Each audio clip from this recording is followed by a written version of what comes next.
Welcome to the series of sessions on subject building construction. Today we will discuss about mild steel sections. What are their various types? What are different types of sections of MS available in market? ਕਿੱਥੇ usage ਹੁੰਦੀ ਹੈ ਉਹਦੀ? What are the basic joint details used in mild steel? So let's start with the lecture. First of all, let us know what is steel. As you all know ਜਿਹੜਾ iron ਹੈ ਲੋਹਾ natural farm 'ਚ ਜਿਹੜਾ available ਹੈ ਉਹ 'ਚ ਕਈ ਦਿੱਕਤਾਂ ਹੈ ਜੇ ਉਹਨੂੰ ਆਪਾਂ ਡਾਇਰੈਕਟਲੀ ਯੂਜ਼ ਕਰਾਂਗੇ ਉਹ ਡਕਟਾਈਲ ਨਹੀਂ ਹੈ, ਉਹਦੀ ਸਟਰੈਂਥ ਘੱਟ ਹੈ। ਡਕਟਾਈਲ ਮਤਲਬ ਉਹਦੀ ਇਲਾਸਟਿਸਿਟੀ ਘੱਟ ਹੈ, ਫਿਰ ਉਹਨੂੰ ਜੰਗ ਲੱਗਣ ਦਾ ਚਾਂਸਿਸ ਜ਼ਿਆਦਾ ਹੈ, ਰਸਟਿੰਗ ਹੋਣ ਦੇ ਚਾਂਸਿਸ ਜ਼ਿਆਦਾ ਹੈ। ਸੋ ਦੈਟਸ ਵਾਈ ਅਸੀਂ ਆਇਰਨ ਨੂੰ ਥੋੜ੍ਹਾ ਮੋਡੀਫਾਈ ਕਰਦੇ ਹਾਂ। ਅਸੀਂ ਇਹਦੇ ਵਿੱਚ ਕੁਝ ਹੋਰ ਐਲੀਮੈਂਟਸ ਪਾਉਂਦੇ ਹਾਂ, ਕੁਝ ਹੋਰ ਮੈਟਲ ਵਿੱਚ ਐਡ ਕਰਦੇ ਹਾਂ ਤਾਂ ਕਿ we get better form of iron ਜਿਹਨੂੰ ਆਪਾਂ ਸਟੀਲ ਕਹਿੰਦੇ ਹਾਂ। So basically steel is an alloy. ਇਹ ਇੱਕ ਮਿਸ਼ਰਣ ਹੈ of iron, carbon and some other elements like nickel, silicon, boron, chromium etcetera. Main component ਇਹਦਾ ਹੈ ਕਾਰਬਨ। ਜਿਵੇਂ ਜਿਵੇਂ ਅਸੀਂ ਕਾਰਬਨ ਇਹਦੇ ਵਿੱਚ ਐਡ ਕਰਦੇ ਜਾਵਾਂਗੇ ਸਟਰੈਂਥ ਆਫ ਸਟੀਲ ਇਨਕਰੀਜ਼ਿਸ। ਸਟਰੈਂਥ ਵੀ ਵੱਧ ਰਹੀ ਹੈ, ਡਕਟਿਲਿਟੀ ਵੀ ਵੱਧ ਰਹੀ ਹੈ, ਥੋੜ੍ਹੀ ਇਲਾਸਟਿਸਿਟੀ ਵੀ ਉਹਦੀ ਵੱਧ ਰਹੀ ਹੈ। ਬਟ ਥੋੜ੍ਹਾ ਜਿਹਾ ਕਾਰਬਨ ਜ਼ਿਆਦਾ ਇਨਕਰੀਜ਼ ਕਰ ਦਾਂਗੇ ਤਾਂ ਇਹਦੀ ਬ੍ਰਿਟਲਨੈਸ ਵੱਧ ਜਾਂਦੀ ਹੈ, ਮਤਲਬ ਇਹ 'ਚ ਭੁਰਭੁਰਾ ਜਿਹਨੂੰ ਕਹਿੰਦੇ ਆ ਪੰਜਾਬੀ ਦੇ ਵਿੱਚ ਉਹ ਵੱਧ ਜਾਂਦਾ ਹੈ। ਠੀਕ ਹੈ। ਸੋ ਕਾਰਬਨ ਜਿਹੜਾ ਹੈ ਉਹ ਸਾਨੂੰ ਇੱਕ ਲਿਮਟਿਡ ਪ੍ਰਪੋਰਸ਼ਨ ਦੇ ਵਿੱਚ ਪਾ ਕੇ ਅਸੀਂ ਸਟੀਲ ਨੂੰ ਬੈਟਰ ਤਰੀਕੇ ਨਾਲ ਯੂਜ਼ ਕਰ ਸਕਦੇ ਹਾਂ। ਸੋ ਜਿੰਨਾ ਕਾਰਬਨ ਪਾਵਾਂਗੇ ਉਸ ਹਿਸਾਬ ਨਾਲ ਸਟੀਲ ਦੀ ਫੋਮ ਨਿਕਲ ਕੇ ਆਉਂਦੀ ਹੈ। ਇਹਨੂੰ ਇੱਕ ਮਾਈਲਡ ਸਟੀਲ ਕਹਿੰਦੇ ਆ, ਫਿਰ ਮੀਡੀਅਮ ਕਾਰਬਨ ਸਟੀਲ ਜਾਂ ਹਾਈ ਕਾਰਬਨ ਸਟੀਲ। ਸੋ ਅਸੀਂ ਜਿਹੜੀ ਕੰਸਟਰਕਸ਼ਨ ਦੇ ਵਿੱਚ ਮੇਨਲੀ ਯੂਜ਼ ਕਰਦੇ ਹਾਂ that is mild steel in the form of mild steel sections. ਅਲੱਗ-ਅਲੱਗ ਤਰ੍ਹਾਂ ਦੇ ਰੋਲਡ ਸਟੀਲ ਸੈਕਸ਼ਨਸ ਮਿਲਦੇ ਨੇ ਸਾਡੇ ਕੋਲ, ਅਲੱਗ-ਅਲੱਗ ਸ਼ੇਪਸ ਦੇ, ਅਲੱਗ-ਅਲੱਗ ਟਾਈਪਸ ਦੇ, ਅਲੱਗ-ਅਲੱਗ ਸਾਈਜ਼ ਦੇ, ਜਿਨ੍ਹਾਂ ਨੂੰ ਆਪਾਂ ਕੰਸਟਰਕਸ਼ਨ ਇੰਡਸਟਰੀ ਵਿੱਚ ਆਮ ਯੂਜ਼ ਕਰਦੇ ਹਾਂ। ਇਸ ਤੋਂ ਇਲਾਵਾ ਇਹ ਤੋਂ ਰਿਵੇਟਸ ਵੀ ਬਣਦੇ ਨੇ, ਬੋਲਟਸ ਵਗੈਰਾ ਵੀ ਬਣਦੇ ਨੇ, ਨਟਸ ਵਗੈਰਾ, ਸਕਰੂ ਐਕਸੈਕਟਰਾ। ਅੱਛਾ, ਮਾਈਲਡ ਸਟੀਲ ਯੂਜ਼ੇਬਲ ਕਿੱਦਾਂ ਹੈ? ਇਹਨੂੰ ਆਪਾਂ ਈਜ਼ੀਲੀ ਕੱਟ ਕਰ ਸਕਦੇ ਹਾਂ, ਪੰਚਿੰਗ ਕਰ ਸਕਦੇ ਹਾਂ, ਇਹਦੇ ਵਿੱਚ ਡਰਿਲਿੰਗ ਕਰ ਸਕਦੇ ਹਾਂ, ਇਹਦੇ ਉੱਤੇ ਮਸ਼ੀਨਿੰਗ ਕਰ ਸਕਦੇ ਹਾਂ, ਵੈਲਡਿੰਗ ਇਹਦੀ ਕਰ ਸਕਦੇ ਹਾਂ, ਦੋ ਮੈਂਬਰਸ ਨੂੰ ਆਪਸ ਵਿੱਚ ਵੈਲਡਿੰਗ ਨਾਲ ਜੋੜ ਸਕਦੇ ਹਾਂ, ਫੋਰਜਿੰਗ ਕਰ ਸਕਦੇ ਹਾਂ। ਫੋਰਜਿੰਗ ਮਤਲਬ ਇਹਨੂੰ ਆਪਾਂ ਇੱਕ ਤਾਪਮਾਨ ਦੇ ਉੱਤੇ ਲਿਜਾ ਕੇ ਇਹਨੂੰ ਆਪਣਾ ਜੋ ਵੀ ਸ਼ੇਪ ਚਾਹੀਦੀ ਹੈ ਉਹਦੇ ਵਿੱਚ ਮੋਲਡ ਕਰ ਸਕਦੇ ਹਾਂ। ਠੀਕ ਹੈ। ਇੰਡੀਅਨ ਸਟੈਂਡਰਡ ਕੋਡਸ ਦੇ ਵਿੱਚ ਅਲੱਗ-ਅਲੱਗ ਕੋਡਸ, ਅਲੱਗ-ਅਲੱਗ ਚੈਪਟਰਸ ਦੇ ਵਿੱਚ ਸਪੈਸੀਫਾਈ ਕੀਤਾ ਗਿਆ ਹੈ। For example standard quality, ordinary quality, structure steel, high tensile steel and medium and high strength quality steel. Next come to the various usages of steel. ਆਪਾਂ ਰੇਲਵੇ ਟਰੈਕਸ ਦੇਖੇ ਹੋਣਗੇ, tracks ਜਿਹੜੇ ਬਣਦੇ ਆ ਉਹ ਮਾਈਲਡ ਸਟੀਲ ਤੋਂ ਬਣਦੇ ਆ। ਇੰਡੋਰ ਸਟੇਡੀਅਮਸ ਆਪਾਂ ਦੇਖੇ ਹੋਣਗੇ ਜਿਹਦੇ ਵਿੱਚ ਸਪੈਨ ਬਹੁਤ ਜ਼ਿਆਦਾ ਹੋ ਜਾਂਦਾ ਹੈ, ਇੱਕ ਦੀਵਾਰ ਤੋਂ ਦੂਸਰੀ ਦੀਵਾਰ ਤੱਕ। ਰੂਫ ਆਪਾਂ ਕੰਕਰੀਟ ਦੀ ਜੇ ਕਰਾਂਗੇ ਸਲੈਬ ਦੀ ਥਿਕਨੈਸ ਵਧਾਉਣੀ ਪਏਗੀ। ਉਹ ਸਲੈਬ ਦੀ ਥਿਕਨੈਸ ਵਧਾਵਾਂਗੇ ਤਾਂ ਡੈਡ ਲੋਡ ਆਫ ਕੰਕਰੀਟ ਜਿਹੜਾ ਹੈ ਸਲੈਬ ਹੈ ਉਹ ਬਹੁਤ ਜ਼ਿਆਦਾ ਵੱਧ ਜਾਏਗਾ। ਜਦੋਂ ਡੈਡ ਲੋਡ ਵੱਧ ਜਾਏਗਾ ਸਾਨੂੰ ਜਿਹੜੇ ਕਾਲਮਸ ਦੇਣੇ ਪੈਣੇ ਹੈ ਉਹਦਾ ਸਾਈਜ਼ ਸਾਨੂੰ ਹੋਰ ਵੱਡਾ ਕਰਨਾ ਪੈਣਾ ਹੈ ਕਿਉਂਕਿ ਡੈਡ ਲੋਡ ਆਫ ਸਲੈਬ ਵਧੀ ਜਾ ਰਿਹਾ ਹੈ। ਠੀਕ ਹੈ। So in that case will provide steel beams ਤਾਂ ਕਿ ਅਸੀਂ ਜਿਹੜੀ ਰੂਫਿੰਗ ਹੈ ਉਹਨੂੰ ਸਪੋਰਟ ਕਰ ਸਕੀਏ ਸਹੀ ਤਰੀਕੇ ਦੇ ਨਾਲ। ਆਪਾਂ ਰੇਲਵੇ ਸਟੇਸ਼ਨ ਦੇਖੇ ਹੋਣਗੇ, ਮੈਟਰੋ ਸਟੇਸ਼ਨ ਸੈਕਟਰ ਦੇਖੇ ਹੋਣਗੇ, ਉੱਥੇ ਮਾਈਲਡ ਸਟੀਲ ਬਹੁਤ ਜ਼ਿਆਦਾ ਯੂਜ਼ ਹੁੰਦਾ ਹੈ। ਬ੍ਰਿਜਿਸ ਵਿੱਚ ਦੋ ਕਾਲਮਸ ਦਾ ਸਪੈਨ ਹੈ ਉਹਦੇ ਵਿੱਚ ਗਰਡਰਸ ਫੋਮ ਦੇ ਵਿੱਚ ਮਾਈਲਡ ਸਟੀਲ ਯੂਜ਼ ਹੁੰਦਾ ਹੈ।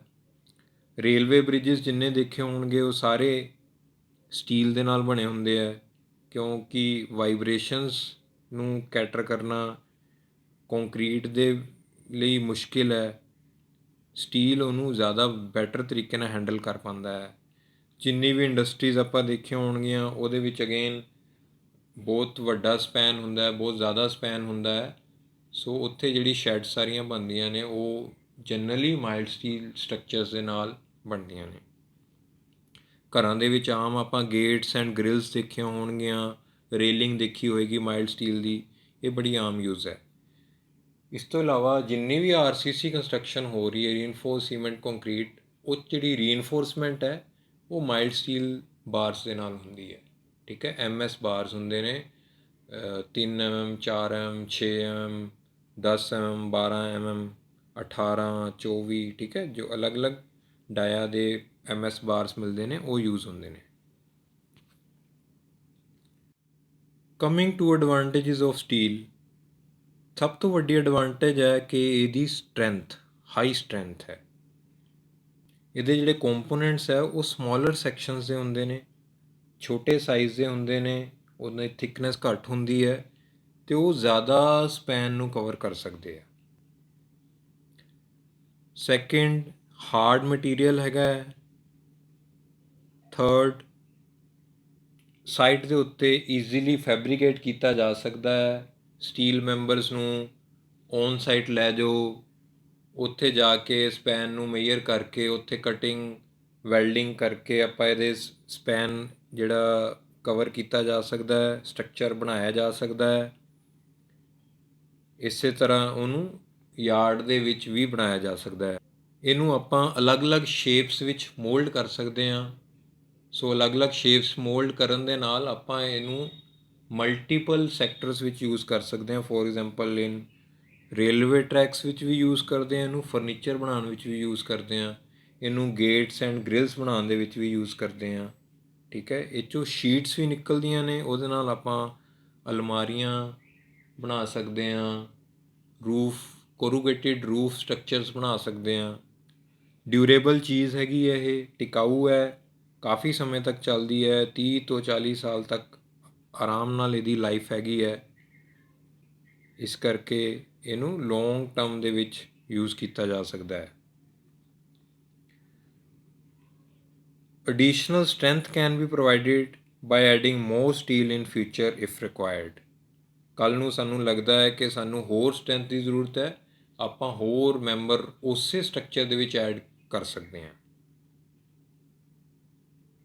ਈਜ਼ੀ ਟੂ ਡਿਸਅਸੈਂਬਲ ਹੈ, ਇਹਨੂੰ ਇੱਕ ਜਗ੍ਹਾ ਤੋਂ ਡਿਸਅਸੈਂਬਲ ਕਰਕੇ ਦੂਜੀ ਜਗ੍ਹਾ ਫਿਰ ਰੀਅਸੈਂਬਲ ਕਰ ਸਕਦੇ ਹਾਂ। ਫੋਰ ਐਗਜ਼ਾਮਪਲ ਇੱਕ ਇੰਡਸਟਰੀ ਹੈ, ਅੱਜ ਜਲੰਧਰ ਦੇ ਵਿੱਚ ਹੈ, ਕੱਲ੍ਹ ਨੂੰ ਉਹਨਾਂ ਨੇ ਪਲਾਂਟ ਆਪਾਂ ਅੰਮ੍ਰਿਤਸਰ ਲਗਾਉਣਾ ਹੈ ਅਤੇ ਉਹ ਇੱਥੋਂ ਦੀ ਡਿਸਮੈਂਟਲ ਕਰਕੇ ਉਹਨੂੰ ਟਰਾਂਸਪੋਰਟ ਕਰਕੇ ਅੰਮ੍ਰਿਤਸਰ ਦੇ ਵਿੱਚ ਵੀ ਸੇਮ ਮਟੀਰੀਅਲ ਨੂੰ ਯੂਜ਼ ਕਰਕੇ ਸ਼ੈੱਡ ਬਣਾ ਸਕਦੇ ਆ, ਜੋ ਕਿ ਆਪਾਂ ਨੂੰ ਬਾਕੀ ਮਟੀਰੀਅਲਸ ਦੇ ਵਿੱਚ ਫੋਰ ਐਗਜ਼ਾਮਪਲ ਕੰਕਰੀਟ ਹੈ ਉਹਦੇ ਵਿੱਚ ਇਹ ਆਪਸ਼ਨ ਨਹੀਂ ਮਿਲਦੀ। ਕੁਝ ਡਿਸਐਡਵਾਂਟੇਜਸ ਇਹਦੀਆਂ ਨੇ, ਉਹਦੇ ਵਿੱਚ ਸਭ ਤੋਂ ਵੱਡਾ ਇਹਦਾ ਮੇਨਟੇਨੈਂਸ ਇਸ਼ੂ ਹੈ। ਕਿਉਂਕਿ ਇਹਨੂੰ ਕਰੋਜ਼ਨ ਲੱਗਣ ਦੇ ਚਾਂਸਿਸ ਹੈਗੇ ਆ, ਸੋ ਇਹਨੂੰ ਰੈਗੂਲਰਲੀ ਪੇਂਟ ਕਰਨਾ ਪੈਂਦਾ ਹੈ। ਫਾਇਰ ਰੈਜ਼ਿਸਟੈਂਟ ਉਨਾ ਜ਼ਿਆਦਾ ਨਹੀਂ ਹੈ। ਇੱਕ ਸਰਟਨ ਟੈਂਪਰੇਚਰ ਅਟੇਨ ਕਰਨ ਤੋਂ ਬਾਅਦ ਇਹ ਆਪਣੀ ਜਿਹੜੀ ਫੋਮ ਹੈ ਜਾਂ ਜਿਹੜੀ ਸ਼ੇਪ ਹੈ ਉਹ ਤੋਂ ਡੀਫੋਮ ਹੋਣਾ ਸ਼ੁਰੂ ਹੋ ਜਾਂਦਾ ਹੈ। ਸੋ ਫਾਇਰ ਰੈਜ਼ਿਸਟੈਂਟ ਉਨਾ ਜ਼ਿਆਦਾ ਨਹੀਂ ਹੈ। ਨੈਕਸਟ ਹੈ various types of sections available. ਆਪਾਂ IS ਕੋਡਸ ਦੇ ਵਿੱਚ ਦੇਖਦੇ ਹਾਂ, ਉਹਦੇ ਵਿੱਚ ਅਲੱਗ-ਅਲੱਗ ਤਰ੍ਹਾਂ ਦੇ ਸਟੀਲ ਦੇ ਹਿਸਾਬ ਨਾਲ ਅਲੱਗ-ਅਲੱਗ ਸੈਕਸ਼ਨਸ ਅਵੇਲੇਬਲ ਹੈ। ਸੈਕਸ਼ਨਸ ਮਤਲਬ ਕ੍ਰੋਸ ਸੈਕਸ਼ਨ, ਉਹਨੂੰ ਆਪਾਂ ਕੱਟਾਂਗੇ ਤਾਂ ਜੋ ਵੀ ਸਾਨੂੰ ਸ਼ੇਪ ਦਿਖਦੀ ਹੈ that is cold as section. For example first is I section, ਇਹਨੂੰ ਬੀਮ ਸੈਕਸ਼ਨ ਵੀ ਕਿਹਾ ਜਾਂਦਾ ਹੈ ਜਾਂ ਆਮ ਲੈਂਗੁਏਜ ਵਿੱਚ ਪੰਜਾਬ ਵਿੱਚ ਇਹਨੂੰ ਗਰਡਰ ਕਿਹਾ ਜਾਂਦਾ ਹੈ। ਸੋ ਗਰਡਰ ਕਿੱਥੇ ਯੂਜ਼ ਹੁੰਦਾ ਹੈ? As a beam roof structures ਦੇ ਵਿੱਚ। ਆਪਾਂ ਦੇਖਿਆ ਹੋਏਗਾ ਪੁਰਾਣੇ ਘਰਾਂ ਦੀਆਂ ਛੱਤਾਂ ਦੇ ਵਿੱਚ, ਜਿਹਨੂੰ ਖਾਨਿਆਂ ਵਾਲੀ ਛੱਤ ਕਹਿੰਦੇ ਸੀਗੇ, ਜੇ 2 ਖਾਨੇ ਹੁੰਦੇ ਸੀਗੇ ਤਾਂ 1 ਗਾਰਡਰ ਹੁੰਦਾ ਸੀ ਉਹਦੇ ਵਿੱਚ, ਜੇ 3 ਖਾਨੇ ਹੈ ਤਾਂ 2 ਗਾਰਡਰਸ ਹੁੰਦੇ ਸੀਗੇ। ਉਹ ਗਾਰਡਰਸ ਦੇ ਉੱਤੇ ਬਾਲੇ 90 ਡਿਗਰੀ 'ਤੇ ਪਏ ਹੁੰਦੇ ਸੀਗੇ, ਜਿਨ੍ਹਾਂ ਉੱਤੇ ਟਾਈਲ ਦੇ ਨਾਲ ਰੂਫਿੰਗ ਕੀਤੀ ਜਾਂਦੀ ਸੀਗੀ। ਸੋ ਇਸੇ ਤਰ੍ਹਾਂ ਅੱਜ ਕੱਲ੍ਹ ਦੀ ਸ਼ੈਡਸ ਦੇ ਵਿੱਚ ਵੀ ਗਾਰਡਰ ਨੂੰ ਐਜ਼ ਅ ਬੀਮ ਯੂਜ਼ ਕੀਤਾ ਜਾਂਦਾ ਹੈ। ਨੈਕਸਟ ਹੈ ਚੈਨਲ ਸੈਕਸ਼ਨ। ਇਹਨੂੰ ਸੀ ਸੈਕਸ਼ਨ ਕਿਹਾ ਜਾਂਦਾ ਕਿਉਂਕਿ ਇਹਨੂੰ ਕ੍ਰੋਸ ਸੈਕਸ਼ਨ ਕਰੀਏ ਤਾਂ ਸੀ ਫੋਮ ਨਿਕਲ ਕੇ ਆਉਂਦੀ ਹੈ। ਇਹ ਵੀ ਐਜ਼ ਅ ਬੀਮ ਜ਼ਿਆਦਾ ਯੂਜ਼ ਹੁੰਦਾ ਹੈ in roofing structures. Next is MS flat. MS flat ਜਿਹੜੀ ਹੈ ਇਹ ਜਨਰਲੀ ਹੈਂਡ ਰੇਲ ਦੇ ਵਿੱਚ ਕੰਮ ਆਉਂਦੀ ਹੈ, ਜਾਂ ਖਿੜਕੀਆਂ ਦੇ ਵਿੱਚ ਜਿਹੜੀ ਗ੍ਰਿਲ ਲੱਗਦੀ ਹੈ, ਜਾਂ ਗੇਟ ਦੇ ਵਿੱਚ ਮੈਂਬਰਸ ਪਾਣੇ ਹੋਣ, ਐਡ ਕਰਨੇ ਹੋਣ ਤਾਂ ਫਲੈਟ ਜ਼ਿਆਦਾ ਯੂਜ਼ ਹੁੰਦੀ ਹੈ। Next is T section. ਇਹ ਵੀ ਇੱਕ ਜਨਰਲ ਫੈਬਰੀਕੇਸ਼ਨ ਦੇ ਵਿੱਚ ਕਾਫੀ ਯੂਜ਼ ਹੁੰਦਾ ਹੈ। For example Gates and Grylls, ਜਾਂ ਕੂਲਰ ਦਾ ਸਟੈਂਡ ਬਣਾਉਣਾ ਹੋਵੇ। Next is steel tube sections. ਇਹ ਹੋਲੋ ਪਾਈਪਸ ਹੁੰਦੀਆਂ ਨੇ, ਕ੍ਰੋਸ ਸੈਕਸ਼ਨ ਕਰੀਏ ਅਤੇ ਅੰਦਰੋਂ ਦੀ ਖਾਲੀ ਹੁੰਦੀ ਹੈ। ਇਹਨੂੰ ਜਨਰਲੀ ਵੀ ਆਪਾਂ ਹੈਂਡ ਰੇਲ ਲਈ ਯੂਜ਼ ਕਰਦੇ ਹਾਂ, ਜਾਂ ਐਸਥੈਟਿਕ ਪਰਪਸ ਕਿਤੇ ਸਾਨੂੰ ਸਟੀਲ ਨੂੰ ਯੂਜ਼ ਕਰਨਾ ਉੱਥੇ ਹੋਲੋ ਸਟੀਲ ਸੈਕਸ਼ਨ ਯੂਜ਼ ਹੁੰਦਾ ਹੈ। ਇਸੇ ਤਰ੍ਹਾਂ ਐਲ ਸੈਕਸ਼ਨ ਆ ਗਏ, ਇਹ 'ਚ ਵੀ ਅਲੱਗ-ਅਲੱਗ ਸ਼ੇਪਸ, ਅਲੱਗ-ਅਲੱਗ ਸਾਈਜ਼ ਮਿਲਦੇ ਨੇ। ਇਹ ਵੀ ਜਨਰਲ ਫੈਬਰੀਕੇਸ਼ਨ ਦੇ ਵਿੱਚ ਹੀ ਯੂਜ਼ ਹੁੰਦਾ ਹੈ। ਆਮ ਕੁਛ ਵੀ MS 'ਚ ਬਣਾਉਣਾ ਹੋਵੇ ਅਤੇ ਜ਼ਿਆਦਾਤਰ ਟੀ ਸੈਕਸ਼ਨ ਅਤੇ ਐਲ ਸੈਕਸ਼ਨ ਨੂੰ ਯੂਜ਼ ਕੀਤਾ ਜਾਂਦਾ ਹੈ। Next is round bars and square bars. ਇਹ ਸੋਲਿਡ ਹੁੰਦੇ ਨੇ, ਇਹਨੂੰ ਕ੍ਰੋਸ ਸੈਕਸ਼ਨ ਕੀਤਾ ਜਾਵੇ ਇਹਦੇ ਅੰਦਰ ਪੂਰਾ ਸਟੀਲ ਹੈ। ਸੋ ਇਹ ਵੀ ਜਨਰਲੀ ਜਿੱਥੇ ਸਿਕਿਉਰਿਟੀ ਪਰਪਸ ਹੈਗਾ ਉੱਥੇ ਜ਼ਿਆਦਾ ਯੂਜ਼ ਕੀਤਾ ਜਾਂਦਾ ਹੈ। ਜਨਰਲੀ ਗ੍ਰਿਲਸ ਦੇ ਵਿੱਚ ਯੂਜ਼ ਕੀਤਾ ਜਾਂਦਾ ਹੈ ਇਹਨੂੰ, ਜਾਂ ਗੇਟਸ ਵਿੱਚ ਯੂਜ਼ ਕੀਤਾ ਜਾਂਦਾ ਹੈ। One another very important section is box section. As you can see in this figure, these are box sections. ਅਲੱਗ-ਅਲੱਗ shapes and size ਦੇ ਮਿਲਦੇ ਨੇ। ਇਹ rectangular cross section ਹੈ। ਇਹ ਜਨਰਲੀ ਗੇਟਸ ਐਂਡ ਗ੍ਰਿਲਸ ਦੇ ਵਿੱਚ ਯੂਜ਼ ਹੁੰਦਾ ਹੈ, ਰੂਫਿੰਗ ਸਟਰਕਚਰ ਵਿੱਚ ਯੂਜ਼ ਹੁੰਦਾ ਹੈ, ਟਰਸਿਸ ਵਿੱਚ ਯੂਜ਼ ਹੁੰਦਾ ਹੈ, ਜਾਂ ਜਨਰਲ ਫੈਬਰੀਕੇਸ਼ਨ 'ਚ ਯੂਜ਼ ਹੁੰਦਾ ਹੈ। ਨੈਕਸਟ ਆਪਾਂ ਗੱਲ ਕਰਦੇ ਹਾਂ ਕਿ ਮਾਈਲਡ ਸਟੀਲ ਸੈਕਸ਼ਨਸ ਹੈ, ਇਹਨਾਂ ਨੂੰ ਆਪਸ ਵਿੱਚ ਜੁਆਇਨ ਕਿੱਦਾਂ ਕੀਤਾ ਜਾ ਸਕਦਾ ਹੈ। ਆਪਾਂ ਲੱਕੜੀ ਨੂੰ ਲੱਕੜੀ ਦੇ ਨਾਲ ਜੁਆਇਨ ਕਰਦੇ ਹਾਂ ਤਾਂ ਜੁਆਇੰਟ ਡਿਟੇਲਸ ਹੁੰਦੇ, ਕਾਰਪੈਂਟਰੀ ਜੁਆਇੰਟ ਡਿਟੇਲਸ ਹੁੰਦੀਆਂ ਨੇ, ਆਪਾਂ ਉਹ ਯੂਜ਼ ਕਰਦੇ ਹਾਂ, ਜਾਂ ਨੇਲਿੰਗ ਕਰਦੇ ਹਾਂ, ਕਿੱਲਾਂ ਨਾਲ ਕਰਦੇ ਹਾਂ, ਜਾਂ ਸਕਰੂ ਕਰਦੇ ਹਾਂ, ਜਾਂ ਨਟ ਬੋਲਟ ਕਰਦੇ ਹਾਂ। ਆਇਰਨ ਨੂੰ ਆਇਰਨ ਨਾਲ ਜੋੜਨਾ ਹੋਵੇ ਤੇ ਨਟ ਬੋਲਟ ਕਰਦੇ ਹਾਂ। ਤਾਂ ਸਟੀਲ ਨੂੰ ਸਟੀਲ ਦੇ ਨਾਲ ਜੋੜਨਾ ਹੋਵੇ ਤਾਂ ਮੇਨ ਜਿਹੜੇ 4-5 ਜੁਆਇੰਟਸ ਦੇ ਸਿਸਟਮ ਹੈਗੇ ਆ ਉਹਦੇ ਵਿੱਚ ਸਭ ਤੋਂ ਪਹਿਲਾਂ ਹੈ ਸਕਰੂ, ਠੀਕ ਹੈ, ਪੇਚ ਲਗਾਉਣਾ। Next is pins and bolts. ਇਹਦੇ ਵਿੱਚ ਅਸੀਂ ਪਿਨਿੰਗ ਕਰਦੇ ਹਾਂ। ਆਪਾਂ ਪੜ੍ਹਿਆ ਹੈ ਕਿ ਜਿਹੜਾ ਸਟੀਲ ਹੈ ਇਹਦੇ ਵਿੱਚ ਪੰਚਿੰਗ ਕੀਤੀ ਜਾ ਸਕਦੀ ਹੈ। ਉਹ ਮੈਨੂਅਲੀ ਤਾਂ ਨਹੀਂ ਕੀਤੀ ਜਾ ਸਕਦੀ, ਉਹਦੇ ਲਈ ਸਾਨੂੰ ਸੋਫਿਸਟੀਕੇਟਿਡ ਮਸ਼ੀਨਸ ਯੂਜ਼ ਕਰਨੀਆਂ ਪੈਂਦੀਆਂ ਨੇ। ਉਹਦੇ ਨਾਲ ਕੀ ਹੁੰਦਾ ਹੈ, ਅਸੀਂ ਪਿਨਸ ਇਹਦੇ ਵਿੱਚ ਇਨਸਰਟ ਕਰ ਸਕਦੇ ਹਾਂ ਦੋ ਮੈਂਬਰਸ ਵਿੱਚ, ਤਾਂ ਕਿ ਉਹ ਆਪਸ ਵਿੱਚ ਜੁਆਇਨ ਹੋ ਸਕਣ। ਨੈਕਸਟ ਹੈ ਕੋਟਰਸ ਐਂਡ ਗਿਬਸ। ਇਹ ਵੀ ਇੱਕ ਤਰ੍ਹਾਂ ਦਾ ਪਿਨਸ ਸਿਸਟਮ ਹੁੰਦਾ ਹੈ ਜਿਹਦੇ ਵਿੱਚ ਦੋ ਮੈਂਬਰਸ ਨੂੰ ਆਪਸ ਵਿੱਚ ਇਹਨਾਂ ਪਿਨਸ ਦੇ ਨਾਲ ਜੁਆਇਨ ਕੀਤਾ ਜਾਂਦਾ ਹੈ। ਇਸ ਦੀ ਇੱਕ ਐਗਜ਼ਾਮਪਲ, ਟਰੈਕਟਰ ਨੂੰ ਟਰੋਲੀ ਦੇ ਨਾਲ ਜੁਆਇਨ ਕਰਨਾ ਹੋਵੇ ਤਾਂ ਹੁੱਕਸ ਲਗਾਈਆਂ ਜਾਂਦੀਆਂ ਨੇ। ਉਹ hook is one form of cotter and gibs. Next is rivets and welds. ਇਹਨਾਂ ਨੂੰ ਆਪਾਂ ਥੋੜ੍ਹਾ ਡਿਟੇਲ ਵਿੱਚ ਕਰਦੇ ਹਾਂ ਕਿਉਂਕਿ ਸਟਰਕਚਰਲੀ ਰਿਵੇਟਿੰਗ ਐਂਡ ਵੈਲਡਿੰਗ ਜ਼ਿਆਦਾ ਯੂਜ਼ ਹੁੰਦੀ ਹੈ ਇਨ ਕੰਸਟਰਕਸ਼ਨ ਇੰਡਸਟਰੀ।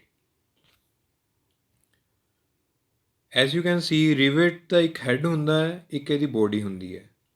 ਦੋ ਸਟੀਲ ਮੈਂਬਰਸ ਦੇ ਵਿੱਚ ਆਪਾਂ ਹੋਲ ਕਰ ਲੈਂਦੇ ਹਾਂ। ਦੈਨ ਅਸੀਂ ਇਹਨਾਂ ਦੋਨਾਂ ਮੈਂਬਰਸ ਨੂੰ ਇੱਕ ਦੇ ਉੱਪਰ ਰੱਖ ਕੇ ਇਸ ਹੋਲ ਦੇ ਵਿੱਚੋਂ ਦੀ ਇਹ ਰਿਵੇਟ ਨੂੰ ਪਾਉਂਦੇ ਹਾਂ, and with the help of machines ਆਪਾਂ ਇਸ ਰਿਵੇਟ ਨੂੰ ਗਰਮ ਕਰਦੇ ਹਾਂ। ਜਦੋਂ ਅਸੀਂ ਗਰਮ ਕਰਦੇ ਹਾਂ, ਕਿਉਂਕਿ ਇਹ ਰਿਵੇਟ ਵੀ ਸਟੀਲ ਦੀ ਹੈ, ਇਹਨੂੰ ਆਪਾਂ ਡੀਫੋਰਮ ਕਰ ਸਕਦੇ ਹਾਂ, ਇਹਨੂੰ ਆਪਾਂ ਇੱਕ ਸ਼ੇਪ ਦੇ ਸਕਦੇ ਹਾਂ। ਸੋ ਅਸੀਂ with the help of external pressure ਅਸੀਂ ਇਹਨੂੰ ਪੰਚ ਕਰ ਦਿੰਦੇ ਹਾਂ ਦੋਨਾਂ ਪਾਸੋਂ ਦੀ, ਤਾਂ ਕਿ ਇਹ ਰਿਵੇਟ ਜਿਹੜੀ ਦੋਨਾਂ ਮੈਂਬਰਸ ਦੇ ਉੱਤੇ ਪ੍ਰੈਸ ਹੋ ਕੇ ਉਹਨੂੰ ਜੁਆਇਨ ਕਰ ਸਕੇ। So this is riveting. So next is welding. Welding ਕਿਹੋ ਜਿਹਾ ਪ੍ਰੋਸੈਸ ਹੈ ਜਿਹਦੇ ਵਿੱਚ ਅਸੀਂ ਦੋਨੋਂ ਮੈਂਬਰਸ ਜਿਨ੍ਹਾਂ ਨੂੰ ਆਪਾਂ ਜੁਆਇਨ ਕਰਨਾ ਹੈ ਐਕਸਟੈਂਸਿਵ ਹੀਟ ਅਪ ਕਰਦੇ ਹਾਂ, ਅਤੇ ਇੱਕ ਫਿਲਰ ਮਟੀਰੀਅਲ ਵੀ ਉਹਦੇ ਨਾਲ ਹੁੰਦਾ ਹੈ।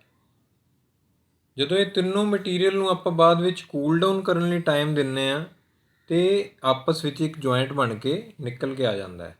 ਇਹਦੇ ਵਿੱਚ ਐਕਸਟਰਨਲ ਪ੍ਰੈਸ਼ਰ ਵੀ ਹੁੰਦਾ ਹੈ ਕਿ ਦੋਨਾਂ ਮੈਂਬਰਸ ਨੂੰ ਆਪਾਂ ਜੋੜ ਕੇ ਕਿਸੇ ਤਰੀਕੇ ਨਾਲ ਐਕਸਟਰਨਲੀ ਰੱਖੀਏ ਤਾਂ ਕਿ ਜਿਹੜਾ ਫਿਲਰ ਮਟੀਰੀਅਲ ਹੈ ਤੇ ਦੋਨਾਂ ਮੈਟਲਸ ਦਾ ਆਪਸ ਵਿੱਚ ਜੁਆਇੰਟ ਹੈ ਉਹ ਜ਼ਿਆਦਾ ਬੈਟਰ ਤਰੀਕੇ ਨਾਲ ਹੋ ਸਕੇ। ਇਹਦੇ ਵਿੱਚ ਅਗੇਨ ਲੈਪ ਜੁਆਇੰਟ ਜਾਂ ਬੱਟ ਜੁਆਇੰਟ ਜ਼ਿਆਦਾਤਰ ਯੂਜ਼ ਹੁੰਦਾ ਹੈ। ਵੈਲਡਿੰਗ ਦੇ ਨਾਲ ਜੁਆਇੰਟ ਜ਼ਿਆਦਾ ਸਟਰੋਂਗ ਬਣ ਕੇ ਆਉਂਦਾ ਦੈਨ ਰਿਵਟਿੰਗ। ਸੋ ਜੇ ਆਪਾਂ ਗੱਲ ਕਰੀਏ ਕਿ ਵੈਲਡਿੰਗ ਜੁਆਇੰਟ ਅਤੇ ਰਿਵਟਿੰਗ ਜੁਆਇੰਟ 'ਚ ਫ਼ਰਕ ਕੀ ਹੈ ਆਪਸ ਵਿੱਚ, ਤਾਂ ਰਿਵਟਿੰਗ ਜੁਆਇੰਟ ਕਰਨ ਦੇ ਲਈ ਸਾਨੂੰ ਪਹਿਲਾਂ ਸੀਰੀਜ਼ ਆਫ ਹੋਲਸ ਕਰਨੇ ਪੈਂਦੇ ਨੇ ਦੋਨਾਂ ਮੈਟਲਸ ਦੇ ਵਿੱਚ, ਦੋਨਾਂ ਮੈਂਬਰਸ ਦੇ ਵਿੱਚ, ਤਾਂ ਕਿ ਆਪਾਂ ਉਹਦੇ ਵਿੱਚ ਰਿਵਟ ਜਿਹੜੇ ਪਾ ਸਕੀਏ ਉਹਨਾਂ ਨੂੰ with the help of external pressure ਪੂਰੀ ਰਿਵਟਿੰਗ ਦਾ ਪ੍ਰੋਸੈਸ ਕਰ ਸਕੀਏ। ਵੈਲਡਿੰਗ ਦੇ ਵਿੱਚ ਹੋਲਸ ਕਰਨ ਦੀ ਜ਼ਰੂਰਤ ਨਹੀਂ ਹੈ, ਵੈਲਡਿੰਗ ਜਲਦੀ ਪ੍ਰੋਸੈਸ ਹੋ ਸਕਦਾ ਹੈ ਕਿਉਂਕਿ ਰਿਵਟਿੰਗ ਦੇ ਲਈ ਅਸੀਂ ਸੀਰੀਜ਼ ਆਫ ਹੋਲਸ ਕਰ ਰਹੇ ਹਾਂ ਤਾਂ ਕ੍ਰੋਸ ਸੈਕਸ਼ਨਲ ਏਰੀਆ ਜਿਹੜਾ ਦੋਨਾਂ ਮੈਂਬਰਸ ਦਾ ਆਪਸ ਵਿੱਚ ਹੈ ਉਹ ਘਟ ਜਾਂਦਾ ਹੈ। ਉਹ ਕ੍ਰੋਸ ਸੈਕਸ਼ਨਲ ਏਰੀਆ ਘਟਣ ਕਰਕੇ ਇਹਦੀ ਜਿਹੜੀ ਸਟਰੈਂਥ ਹੈ ਉਹ ਥੋੜ੍ਹੀ ਨੈਗੋਸ਼ੀਏਟ ਹੋ ਜਾਂਦੀ ਹੈ। ਵੈਲਡਿੰਗ ਜੁਆਇੰਟ ਦੇ ਵਿੱਚ ਇੱਦਾਂ ਨਹੀਂ ਹੈ। ਵੈਲਡਿੰਗ ਜੁਆਇੰਟ ਇਸ ਕਰਕੇ ਥੋੜ੍ਹਾ ਜ਼ਿਆਦਾ ਸਟਰੋਂਗ ਮੰਨਿਆ ਜਾਂਦਾ ਹੈ ਜੁਆਇੰਟ, ਕਿਉਂਕਿ ਵੈਲਡਿੰਗ ਦੇ ਵਿੱਚ ਆਪਾਂ ਹੀਟ ਅਪ ਕਰਦੇ ਹਾਂ ਸੋ ਮੈਟਲ ਦੀਆਂ ਜਿਹੜੀਆਂ ਮੈਟਲਰਜੀਕਲ ਪ੍ਰੋਪਰਟੀਜ਼ ਹੈ ਉਹ ਚੇਂਜ ਹੁੰਦੀਆਂ ਹੈ। ਰਿਵਟਿੰਗ ਵਿੱਚ ਇੱਦਾਂ ਨਹੀਂ ਹੈ। ਹਾਲਾਂਕਿ ਵੈਲਡਿੰਗ ਜੁਆਇੰਟ ਜ਼ਿਆਦਾ ਸਟਰੋਂਗ ਹੈ but in case of vibrations riveting joint display better results. For example bridges construction ਹੈਗੀ ਹੈ, ਰੇਲਵੇ ਬ੍ਰਿਜਿਸ ਨੇ ਜਿੱਥੋਂ ਟ੍ਰੇਨ ਨੇ ਜਦੋਂ ਪਾਸ ਕਰਨਾ ਤਾਂ ਬਹੁਤ ਜ਼ਿਆਦਾ ਵਾਈਬ੍ਰੇਸ਼ਨ ਹੁੰਦੀ ਹੈ, ਉੱਥੇ riveting is more preferable than welding.